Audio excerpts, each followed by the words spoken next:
आज से कुछ ही दिनों पहले नासा ने एक ऐसी वीडियो क्लिप रिलीज की जिसे देखकर सबके होश उड़ गए थे। उस वीडियो क्लिप में लीड रोल में था स्पेस का राक्षस ब्लैक होल और उसके साथ था एक सितारा जो कि ऑलमोस्ट हमारे सूरज जितना ही बड़ा होगा। उस वीडियो में ये दिखाया गया था कि कैसे वो ब्लैक होल उस सितारे के टुकड़े टुकड़े कर रहा है। ये बात हजम तो नहीं होती, लेकिन हमें ये बात मानना पड़ेगा कि ब्लैक होल सच में इतने ताकतवर होते हैं कि वो हमारे सोलर सिस्टम को कुछ ही सेकंड में निगल सकता है। क्योंकि जिस सितारे को वीडियो में खत्म किया जा रहा था वो हमारे सूरज जितना ही बड़ा था और हमारा सूरज सोलर सिस्टम का ऑलमोस्ट 99% मास ऑक्युपाई करता है।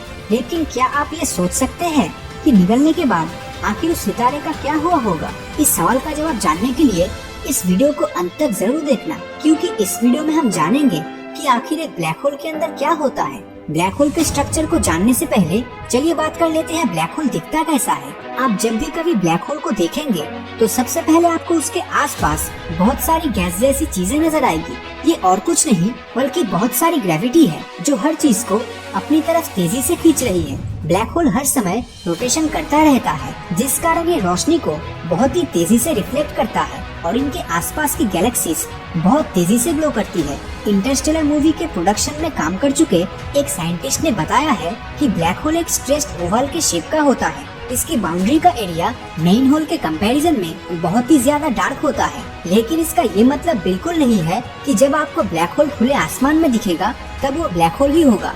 गैलेक्सीज पर पड़ने वाली लाइट रेज के रिफ्लेक्शन के कारण वो आपको गुलाबी कलर का नजर आएगा और ग्लो करेगा।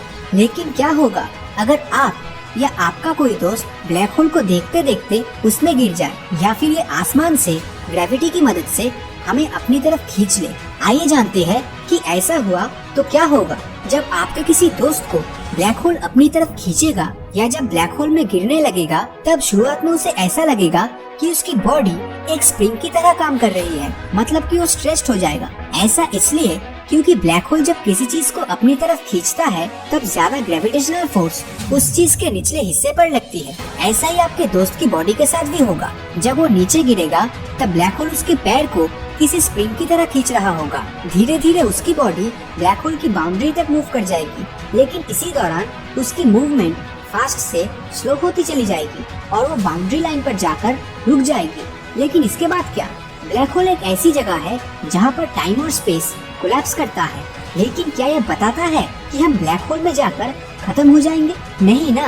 तो इसीलिए पहले आपको ये जानना होगा कि आखिर स्टीफन हॉकिंग ने इसके बारे में क्या कहा था। स्टीफन हॉकिंग ने ब्लैक होल के बारे में बहुत कुछ बताया था और उनकी थ्योरीज के according black holes radiation emit करता है और धीरे धीरे सिकुड़ने लगता है। इसी तरह श्रिंक होते होते वो एक दिन गायब हो जाता है, लेकिन वो उन सारे मैटर्स के साथ गायब होता है जो उन्होंने बिलियंस ऑफ ईयर्स में अपनी स्ट्रॉन्ग ग्रेविटेशनल फोर्स के कारण एब्जॉर्ब किया था। इस थ्योरी पर स्टीफन हॉकिंग से वही सवाल पूछे गए थे जो कि आपके मन में इस वक्त घूम रहा है कि अगर ब्लैक होल गायब हो जाता है तो वो सारे मैटर्स या वो स्टार्स जिसकी हम स्टार्टिंग में बात कर रहे थे वो कहाँ जाएगा?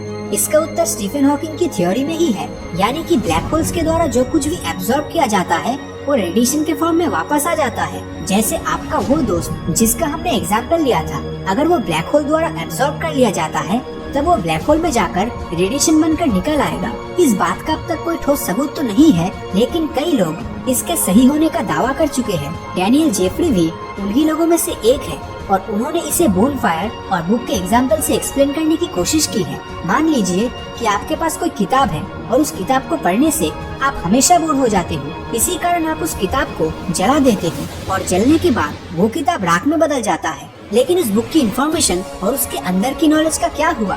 वो तो अभी भी एशेस के फॉर्म में मौजूद है, बस विजिबल और रीडेबल नहीं है। इस थ्योरी से ब्लैक होल का होना कुछ समझ आता है, लेकिन क्योंकि ये अभी सिर्फ एक क्लेम है और ये गलत भी हो सकता है, इसलिए हम इसको सही नहीं कह सकते। ब्लैक होल के अंदर क्या है? ये तो वैसा ही सवाल हो गया कि इंसान के मरने के बाद आखिर क्या होता है। अब इस सच्चाई को जानने के लिए हमें मर के जिंदा होना पड़ेगा। ठीक उसी तरह ब्लैक होल के अंदर जाकर हमें वापस आना होगा इसका सही उत्तर जानने के लिए।